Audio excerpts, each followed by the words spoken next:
When people talk about the horrors of the First World War, they usually mention the trenches, the artillery, and the machine guns. And those were indeed horrifying. But there was another kind of horror in that war that doesn't get talked about nearly as much, and those were the trench raiders. We're going to tell you everything about their way of fighting, but I have to warn you that some of what you're about to hear is hard to stomach. Now, if you're still here, let's start by understanding what led to hand-to-hand combat and what everyone thought was a modern way of fighting. And then we'll move from there. In the years leading up to 1914, European military leaders had an almost religious faith in the power of offensive action. France, in particular, still acting smart despite its humiliating defeat to Prussia back in 1871, developed the most extreme version of this philosophy. French generals preached that an army's sheer will to conquer could overcome any disadvantage on the battlefield, and they genuinely believed it was the key to victory. And if you want to know just how seriously they took this idea, consider that a proposal to replace the bright red trousers of French soldiers with something less visible was actually rejected on the grounds that it would hurt this fighting spirit. Now, the bayonet stood right at the center of this whole philosophy.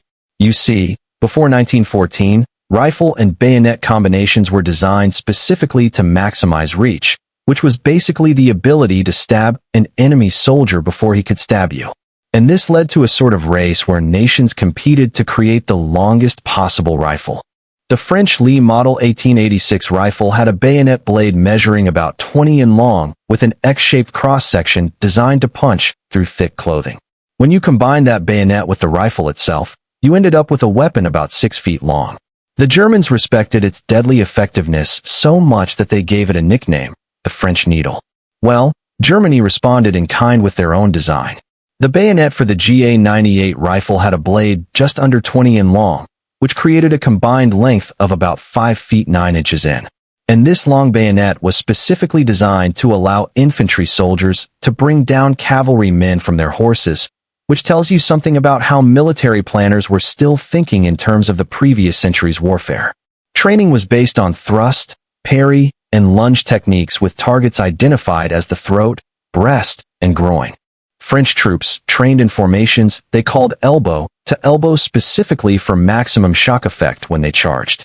By the way, there was one German bayonet that would become quite controversial once the war started. The Sabak bayonet. This was issued to pioneer and engineering units, and it had 29 double teeth along its spine for purely practical purposes like cutting brushwood, wire, and wood for gun positions. But when Allies discovered them on the battlefield, they turned what was basically a tool into a symbol of Germanic barbarism, claiming that the intentionally serrated edge caused far worse wounds than ordinary bayonets. The truth was that the Sabak was actually counterproductive in combat and likely to get caught in clothing, but that mattered little for propaganda. German soldiers became so afraid of being captured with these bayonets that most were eventually recalled and had their teeth ground off before being reissued. Going back to the story, the actual war began, and those generals were eager to prove just how right their tactics were. Well, spoiler alert, you already know how the fighting in the First World War would look after just the first couple months. The first of many catastrophes came in August 1914 when France launched the Great Offensive into German-held Alsace-Lorraine. French soldiers advanced in those bright red trousers and blue coats with bands playing and flags flying. Officers leading from the front with drawn swords in the manner of their Napoleonic ancestors. And they marched directly into the killing zone of modern industrial warfare. August 22nd became the deadliest single day in French military history. In just one 24-hour period, 27,000 French soldiers were killed. That was more than on any other single day in the entire history of French warfare. So much for the revolutionary undefeatable tactic. Machine guns and artillery coupled with barbed wire mowed down infantry long before they could ever get close to bayonet range.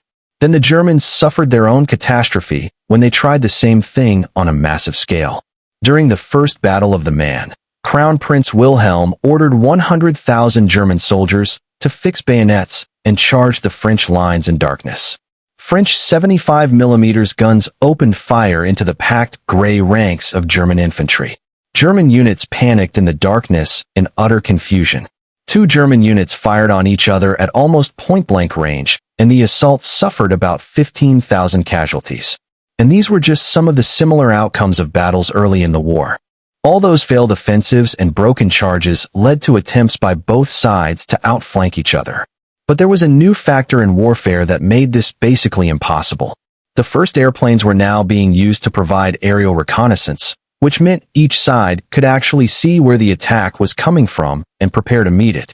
With the firepower of new artillery and machine guns that were being used on such a scale for the first time, infantry charging across open ground was mowed down over and over again, and the survivors had nothing else to do but dig in wherever they stopped in order to survive. Each flanking attempt was met and blocked, and as the fighting moved northward, temporary defensive positions became permanent. In attack after attack during what became known as the Race to the Sea, neither side could outflank the other. And soon both sides had settled into the trench warfare that would define the rest of the war. Opposing lines of trenches now snaked from the Belgian coast all the way to the Swiss border, creating 440 unbroken miles of fortification. You see, a revolution in firepower had not been matched by similar advances in tactics. And this created a grueling form of warfare where the defender held every advantage. There were no flanks to turn anymore. Every attack now had to be frontal directly into prepared defensive positions. Over 4 million men had been killed or wounded in just the first 5 months. So now what happens when everything that was thought before suddenly proves catastrophically wrong and is getting thousands upon thousands of soldiers killed? Well, the answer would eventually lie not in advancing weapons and tactics, but rather in going back to medieval times of swords and body armor. Believe it or not, the obvious question for commanders was how to break through these trench lines. And the answer, at least according to military thinking of the time, was artillery. You would bombard the enemy trenches for days, sometimes even a full week, pulverizing everything in front of you. The artillery would destroy the barbed wire, collapse the trenches, kill or demoralize the defenders, and knock out their machine guns. Then your infantry would simply walk across no man's land and occupy what was left of the enemy positions. That was the theory anyway, but it didn't work like that at all. The most notorious example came at the Somme, where the British fired over 1.5 million shells during a 7-day bombardment. Commanders were so confident that they ordered soldiers not to run but to walk just to maintain discipline, because the Germans would surely all be dead after such a bombardment anyway. Well, that optimism proved catastrophically misplaced. And the SOA is remembered, as you know, as the deadliest day in British military history. The Germans had built deep dugouts, some of them 40 foot underground, reinforced with concrete. The soldiers inside could simply wait out even the heaviest bombardment in relative safety, and then scramble back to their firing positions and mow down soldiers walking across the open ground. And for some reason, this was so hard for the commanders to understand, and they would send wave after wave after wave of soldiers going over the top and dying without any real success. Even if they managed to capture some section of enemy trenches, there were always 2 or 3 more lines behind it. And the attacking force would be so badly beaten up while taking the first line that they would inevitably lose it in the enemy counterattack. Everything would be right back where it started after a day or two, with nothing accomplished except thousands of men dying. So with these massive frontal assaults proving so catastrophically useless, another approach began to emerge. Small-scale raids, hit-and-run attacks at night, not designed to break through the line and hold territory, but simply to slip in, accomplish specific objectives, and slip back out again before the enemy could respond in force. There were some early experiments happening almost as soon as the trenches formed. But the tactic really came together with the Canadians, and you're about to hear why hand-to-hand combat in the First World War was much different and significantly more horrific than what soldiers had trained for. Before we explain the trench raiders, first take a look at the conditions in which they're about to be fighting and how their armament went back several centuries in history. Frontline trenches were typically about 7 feet deep and 6 feet wide with 2 to 3 feet of sandbags on top. German trenches were often deeper, reaching 10 to 12 feet with timber or concrete supports. And all trenches were built in zigzag or jagged patterns on purpose. You see, if a trench ran straight, a single shell landing inside could explode down the entire length and kill everyone inside. The zigzag pattern meant a blast would be contained to just that one bay and a few unfortunate soldiers.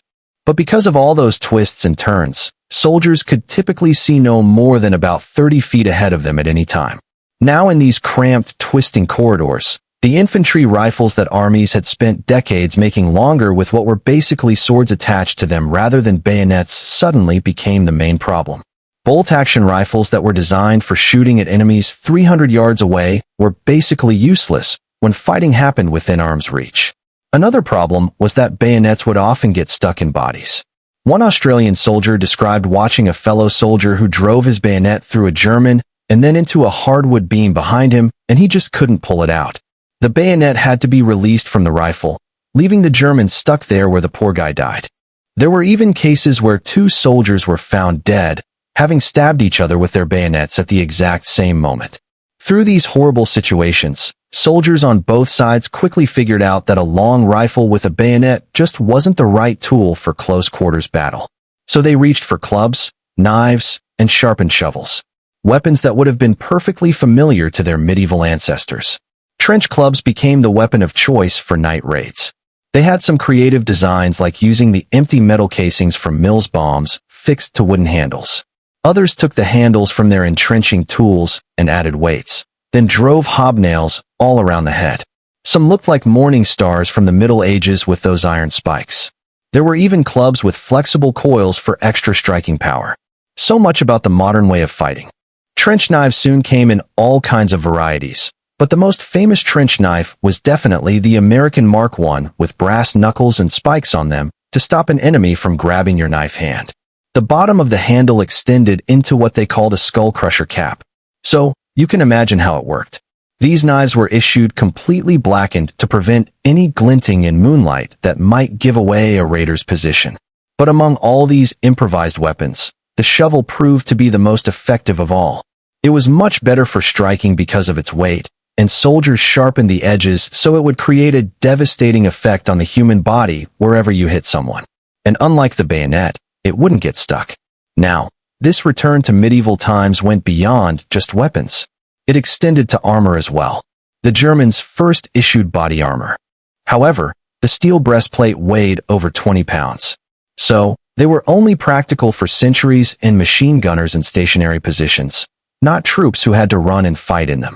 The Americans experimented quite a bit with the Brewster body shield, a 40-pound thing made of chrome nickel steel that could actually stop a rifle round. But it was everything but practical, so it was never used on the battlefield. Now that you understand why these medieval weapons came back, let's go into the raids and how they performed in practice. A handful of men crawling through the darkness could get past the machine guns that would have mowed down a mass assault. They didn't need to cut through barbed wire across an entire front. Just find or make a single path through it. They didn't need to overrun a whole trench system. Just get into a specific section, do what they came to do, and get out. And because they operated at night without those massive artillery bombardments announcing their arrival, they could actually achieve surprise in a way that the big attacks never could. But this was only if everything went according to plan, which was rare. While all armies eventually developed trench raiding, the Canadians elevated it to an art form and became the experts in violent nighttime trips into enemy territory. The first major organized trench raid of the war happened on February 28, 1915, when 100 men of the Princess Patricia's Canadian Light Infantry attacked German positions near. They destroyed 30 yards of German trenches while the raid cost 5 killed, 7 wounded, and 2 missing. Canadians made another big raid on Petit Du Farm when 170 volunteers prepared for 10 days with scout patrols, training, and rehearsals. Artillery shelled the enemy wire beforehand, while raiders stripped off anything that could identify them if captured. At 2:30 in the morning on November 17th, they attacked. They achieved complete surprise because the German sentries had taken cover from the rain. In just 20 minutes, they killed around 30 Germans and captured 12 prisoners along with valuable intelligence, including new rubber gas masks. The casualties were only 1 man killed, and that was by accidental friendly fire, plus 1 slightly wounded. You see, the objectives of these raids weren't really about taking ground. The most common purpose was intelligence gathering, capturing prisoners who could be questioned to find out which units were facing you, and whether reinforcements were being brought in and things like that.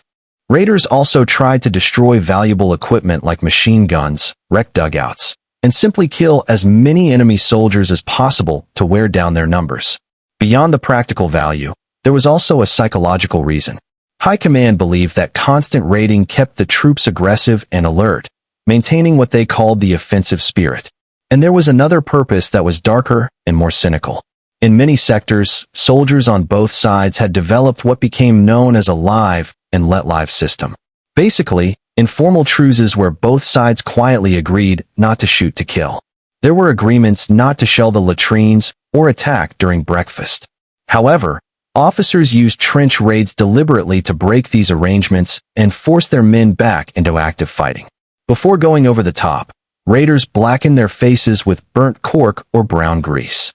They wore thick rubber gloves to handle barbed wire silently and protect their hands. All rattling gear and shiny objects were stripped off. Raiders carried those weapons we mentioned optimized for close-up silent killing. Then, when silence no longer mattered, they used bombs and pistols, and operations were timed to a maximum of 20 minutes so they could hopefully slip back before the enemy reinforcements would arrive. Now, actually carrying out a trench raid was an extremely dangerous and complicated business, and the raiders had a whole series of obstacles that could get them killed at any stage. The first challenge was simply crossing no man's land, which was usually several hundred yards across. Though in some places it could be as narrow as 30 feet, the terrain itself was a nightmare of mud and shell craters, littered with debris, rotting corpses, and tangles of barbed wire. Raiders moved on their bellies, crawling forward inch by inch through the darkness. The great thing, as one soldier put it, was patience. If you went slow enough and kept on your belly, you couldn't be heard or seen. The wire was a major obstacle. Barbed wire was sometimes 30 feet wide and 5 or 6 feet tall, with multiple rows of iron stakes and strand upon strand of barbed wire. Some had empty tins hung on them that would rattle and give warning if anyone touched it. Wire-cutting parties would sometimes go out nights before the raid to cut paths, so the raiding party would spend less time in the open. At any moment during the crossing, raiders faced the terrifying possibility of illumination. Both sides used star shells, which were artillery rounds that burst at a certain height and lit up a magnesium flare hanging from a small parachute. When one went up, it blazed brightly for a minute or more, lighting up no man's land like midday sun. The Germans also used pistol flares that gave light for 10 or 15 seconds. The instant raiders saw a flare going up, they would freeze, not daring to move until the light died. Any movement caught in the glare would bring down machine gun fire immediately. One veteran explained that you had to keep your head down and your eyes closed because if you watched the light, your eyes would reflect it and the enemy sentries looking into the darkness would spot you more easily. Then the next thing to take care of were the sentries. Both sides kept listening posts out in no man's land in front of the main trench line specifically to detect enemy parties. If they spotted anything suspicious, they would immediately raise the alarm and the whole front would start firing into no man's land. So raiders had to find these listening posts and either avoid or silence them.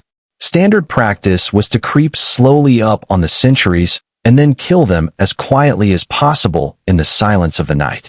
Enemy patrols were another danger. Both sides sent men out into no man's land at night, so there was always a chance that a raiding party would run into an enemy patrol doing the same thing. These encounters could turn into desperate hand-to-hand battles in the shell holes and craters of no man's land. Raiders and patrols also learned that when the enemy wasn't firing any shots and wasn't sending up any flares, it meant that they also had a patrol out somewhere nearby. When two patrols of opposing sides accidentally met in no man's land, they sometimes let each other pass without fighting because they both knew that if someone started shooting, the whole front section would open up and nobody was coming back to their line. Though sometimes they just let each other go their separate ways. Once the raiders actually reached the enemy trench and dropped inside, the brutal and up-close fighting began immediately. Every second spent in the enemy trench was another second for enemy soldiers in neighboring sections to grab their weapons and come running. So they had to make it count. They used the chaos and confusion, killed as many soldiers as they could, threw grenades into dugouts, destroyed equipment, and if possible captured prisoners. Then the return journey was usually the most dangerous part of all. The raiders were now moving quickly, possibly dragging unwilling prisoners or wounded comrades through no man's land back to their lines. Machine guns and artillery could sweep across no man's land at any moment.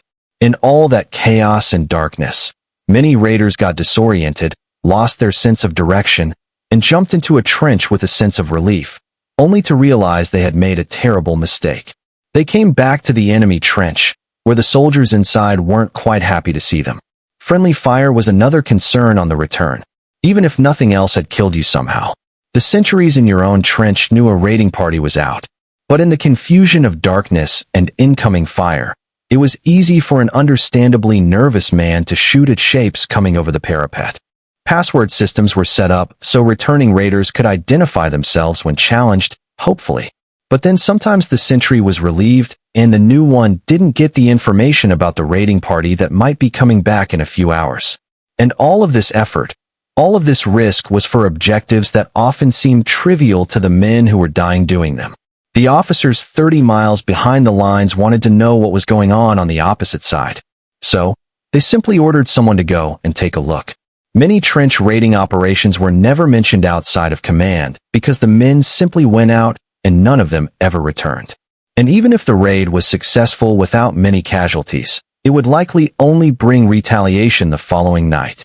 Armies gradually developed purpose-built weapons for trench fighting. The pistol, which had previously been just a secondary weapon or something officers carried, became essential for raiding parties.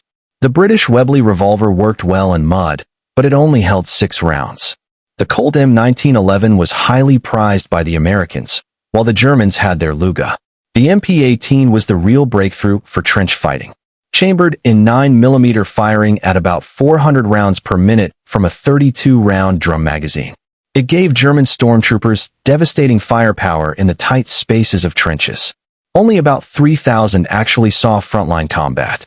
But the MP-18 proved the concept worked, and it set the pattern for most submachine guns that came after it. The American contribution to trench weapons was the infamous Winchester Model 1897 trench shotgun. The most interesting thing you've surely heard about this gun was what they called slam fire. Unlike modern pump-action shotguns, the M1897 didn't have a trigger disconnector, which meant it fired every time the action closed as long as the trigger was held down. A trained soldier could fire all 6 shells in about 2 seconds, making it impossible not to hit a large number of enemy soldiers. It worked so well that the German government formally protested against the use of shotguns, threatening to execute soldiers captured with them, or even shotgun shells, arguing that they caused unnecessary suffering. The Germans were then reminded of their flamethrowers and poisonous gases as examples of weapons that actually caused unnecessary suffering, and were told that if they retaliated against soldiers captured with shotguns, the response would be much worse. The close-quarters killing in the trenches also forced armies to develop proper hand-to-hand combat training, and programs in jiu-jitsu, boxing, and wrestling were implemented on all sides. As the war ground on, both sides began to realize that small-scale raiding, while useful, would never win the war by itself. What was needed was a way to apply those same principles of speed, surprise, and close-quarters violence on a much larger scale. And that is exactly what the Germans set out to create. They created the first official stormtrooper unit with an idea that would change trench warfare and show the first reliable way to break the deadlock. Instead of attacking the whole width of the front like every failed offensive before, stormtroopers would attack key points only. They would completely bypass strong points, leaving those for the follow-up ways to deal with and seep into the enemy's rear to overrun artillery batteries and command posts. The idea was to cut frontline troops off from their headquarters and supply depots, and the whole system would collapse from within. Now, this was a completely different approach from the trench raiders we talked about earlier. Raiders would slip in, gather intelligence, and slip back out. Stormtroopers had a different objective. They would create breaches that regular infantry could then pour through and exploit. This required a complete change in how commanders thought about battle. Junior officers were encouraged to lead through their own personal judgment rather than waiting for orders from above because independence, quick thinking, and resourcefulness were needed in real time. Game in order to succeed. Stormtroopers were elite soldiers recruited from volunteers, mostly men under 25 with athletic backgrounds. They carried satchels full of grenades, and when the MP-8 submachine gun became available, stormtroopers got priority for them. They also used Luga pistols with an extended 32-round drum magazine and a shoulder stock. They even had flamethrowers and a lighter version of the MG-08 machine gun that could be brought forward during an attack. And of course trench clubs, knives, maces, and other tools for the inevitable hand-to-hand fighting. In the end, Italy developed its own elite assault forces around the same time called the Arditi, which means the daring ones. But unlike the Germans, who spread assault tactics throughout the whole army, the Italians kept their elite units separate. Some Arditi units became infamous for choosing to fight with nothing but grenades and their signature daggers. They did achieve real successes, and they terrified enemy troops who faced them, but at tremendous cost. They had an extremely high casualty rate, unsurprisingly, and many raids ended simply with nobody from the party ever returning. They were strictly volunteers chosen from the bravest and fittest soldiers available. But it was the German stormtroopers who proved just how devastating these new tactics could be when applied on a large scale. At the Battle of Caporetto in October 1917, German stormtrooper units led an attack that captured 265,000 Italian prisoners and advanced over 60 m toward Venice. Owen RML, who would become one of the most famous German generals of the next war, was a 26-year-old stormtrooper commander at the time. With just 150 men, he captured 1,500 Italian prisoners in a single action by finding hidden paths through Italian positions and attacking from behind when nobody expected him. Capardo showed what stormtroopers could do. But Germany's real target was always the Western Front, and soon they would get their chance. When Germany ended the war with Russia in March 1918, nearly 50 divisions were transferred west. For the first time since 1914, Germany actually outnumbered the Allies on the Western Front. This was their chance to win the war before American troops arrived in overwhelming numbers. The spring offensive began with over 1 million shells fired in just 5 hours. The biggest artillery barrage of the entire war. Fog on the morning of March 21st allowed stormtroopers to slip deep into British positions without being seen. They achieved the deepest advances on the Western Front since 1914, pushing forward 40 miles in 2 weeks. For the first time in years, warfare became mobile again, and it even looked like Germany might actually have a chance to win the war. But the problem was that the Germans had not expected such success, and they weren't adequately prepared to take advantage of it. Stormtroopers quickly moved faster than their own artillery could follow, and supply lines collapsed over the cratered wasteland the artillery had created. The best men had been pulled out of regular units and concentrated into storm units. And these elite soldiers suffered disproportionately heavy casualties that simply couldn't be replaced. The offensive eventually stalled, and this failure was part of why Germany ultimately lost the war. What followed was an Allied counterattack with over 400 tanks and the biggest combined force attack until then. By autumn, over 100,000 German prisoners had been taken, and the armistice came on November 11, 1918. Europe in 1914 was considered the pinnacle of modern civilization, the most technologically advanced society the world had ever seen. And yet, this modern war spiraled into the most primal and savage form of combat known to man. Despite artillery, machine guns, airplanes, submarines, warships, and tanks, it all eventually ended with clubs and sharpened shovels.